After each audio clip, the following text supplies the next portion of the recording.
What's up, people? I'm back, man. I want y'all to see what I did. It's not shining up now like I was the other day. I've been going through some mud and rain and all that, but y'all see? I don't know why I like doing the mishmash, like a tall and short one. That's just my thing. That's what I do. But you see the orange? The orange letting you know where I'm at. Orange on the orange, but orange crush, baby. You understand what's going down. Look, I want to make this video for the guys that have, oh, real quick, truck driver got killed the other day. I think it was road rage. I think it was in the Chicago area. So, guys, I see a lot of truck drivers on other cars, bumpers and stuff like that, trying to push them out of the way. Man, look, you got all the time in the world to get your load somewhere. Don't get into it with these four-wheelers, man. Dude got shot, they took him to the hospital, he ended up dying. And that's sad, man. So, try not to get into it with these people out here on the highway, man. Like, they going home, they'll be out your way in a few minutes. Let them go on about their business. I see people acting crazy with me, I just kind of slow down, let them go on about their business. Or if they going real slow, I pass them and go fast. I don't look at them, stare them down. I used to do that back in the day, but that's not really doing anything. Staring somebody down is taking my eyes off the road, and it's giving them added motivation to try to do something bad to me because they want to try to get back at me. So let's just be smart out here, people, and try not to, get yourself in a situation you don't want to be in. But this video is for the drivers that have got turned down by trucking companies.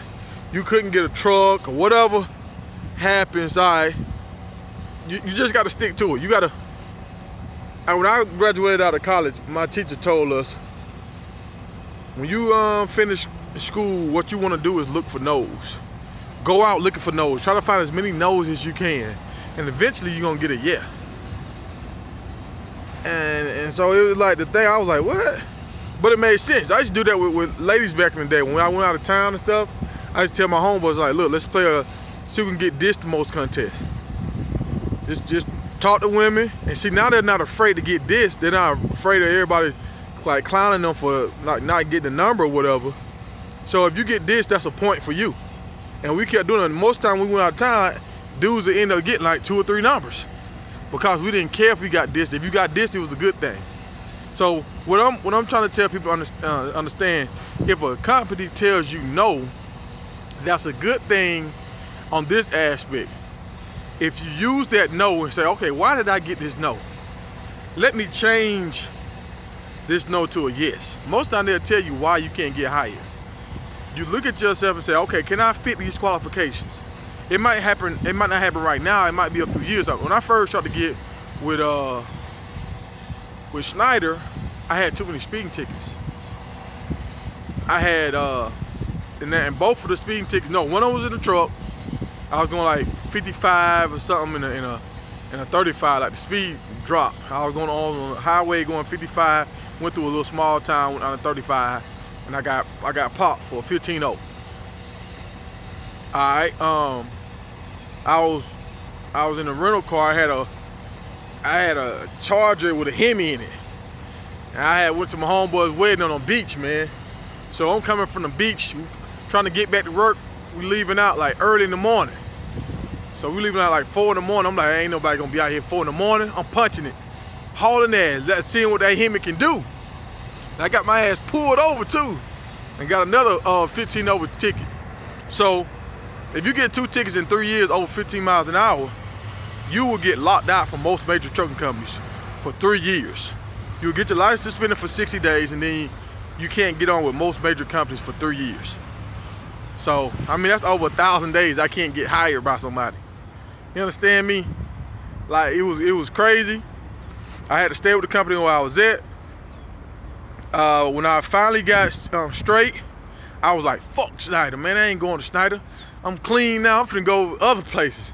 I was gonna go to Landstar, but the company I was currently working for, I was home every night, well, home every day pretty much. I'd go out and I'd stay in a hotel room but I'll be right back. Within 30 some hours, I'm back.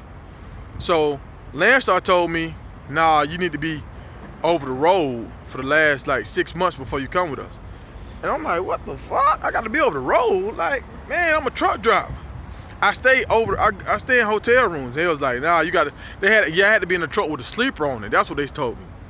I was driving a day cab. So I was like, what the fuck?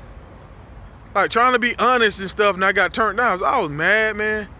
And tried to go get my first truck. I didn't have the money to get my first truck. Like, the money down. They wanted like $7,000 down or some shit. I'm like, man, get the fuck out of here. But the food company I was working for, they was gonna downsize their drivers. So I made sure when they downsized the drivers, I was gonna be one of the people they downsized, because they were gonna give you a pay package. So once I got my package, I wouldn't have put that down on the truck. But Landstar wouldn't take me. I was already like, fuck Schneider, because they wouldn't take me a long time ago. Because one of the speeding tickets was in my car, and I was like, this don't even got nothing to do with driving trucks, man. It's in my car. And it was like, but I didn't understand at the time that's the industry rules. So, but what I did was I did my time. I was eligible to get on with Schneider. I was eligible to get on with Landstar once I started driving for a company where I was over the road. And I was sleeping, I was in my big truck, and I was driving over the road with a sleeper and all that. I was eligible for all the companies now.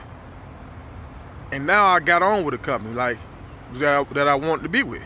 So the people that's getting turned down, whatever, it's a setback, but it's not the end of the world. Keep doing what you're supposed to do. Stay on the right track, and you will finally get where you want to be. And sometimes that's better, because when you get stuff too easy, sometimes you take it for granted. When you got to work for something and you finally get there, now you got a little bit more pride, and you don't want to let it go easy, because you know how hard it took you to get here. Like, I had 5 guys that was trying to come on. Only one ended up coming on. One guy got turned down. I think driving experience. Another guy got turned down because he just started driving trucks. Another guy got turned down just financial stuff, credit issues or whatever. And another guy, I think him and his wife was going back and forth on his home time and all that kind of stuff, and he decided not to. But I only got one guy to come on, and that's cool with me. I got one guy, so now I get to focus on this one guy, and hopefully we can help him make it through. But I've got more phone calls from other guys that's looking at getting out here, and some of them been driving dump trucks, some of them been doing stuff with local stuff, and I'm telling them, like, look, you got to go get your 6 months on the road. It's the same stuff I went through. So it's not just you that's going through this. It's a lot of people going through the same kind of stuff. So keep grinding. Get your no's. Find out why you got these no's and turn them no's into yeses, because you end up meeting the qualifications. Now, hey, that's my message for the people. I'm out, man.